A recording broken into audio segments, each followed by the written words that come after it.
রেলগাড়ির কামরায় হঠাৎ দেখা, ভাবিনি সম্ভব হবে কোনোদিন।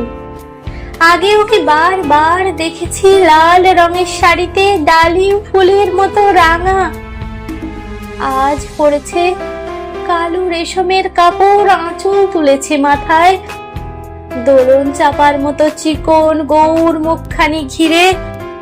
মনে হলো কালো রঙের একটা গভীর দূরত্ব ঘনিয়ে নিয়েছে নিজের চারিদিকে, যে দূরত্ব সর্ষে ক্ষেতের শেষ সীমানায় শালবনির নীলাঞ্জনে। থমকে গেল আমার সমস্ত মনটা, চেনা লোককে দেখলে অচেনার গাম্ভীর্যে।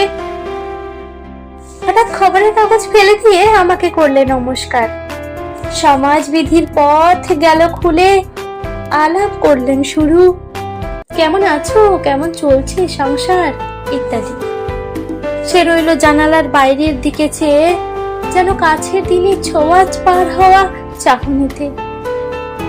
দিলে অত্যন্ত ছোট দুটো একটা জবাব, কোনোটা বা দিলেই না। বুঝিয়ে দিলে হাতের অস্থিরতায়, কেন এসব কথা, এর চেয়ে অনেক ভালো চুপ করে থাকা।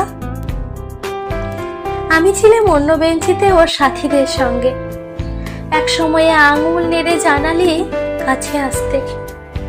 মনে হলো কম সাহস নয়, বসলুম ওর এক বেঞ্চিতে। গাড়ির আওয়াজের আড়ালে বললেন মৃদু স্বরে, কিছু মনে করো না, সময় কোথা সময় নষ্ট করবার। আমাকে নামতে হবে পরের স্টেশনে, দূরে যাবে তুমি, দেখা হবে না আর কোনোদিনই। তাই যে প্রশ্নটার জবাব এতকাল থেমে আছে শুনবো তোমার মুখে, সত্য করে বলবে তো? আমি বললাম বলবো। বাইরের আকাশের দিকে তাকিয়ে শুধলো, আমাদের গেছে যে দিন একেবারেই কি গেছে, কিছুই কি নেই বাকি। একটুকু রইলেন চুপ করে, তারপর বললেন, রাতের সব তারায় আছে দিনের আলোর গভীরে। খটকা লাগলো, কি জানি বানিয়ে বললেন নাকি। ও বললে, থাক এখন যাও ওদিকে। সবাই নেমে গেল পরের স্টেশনে, আমি চললেম একা।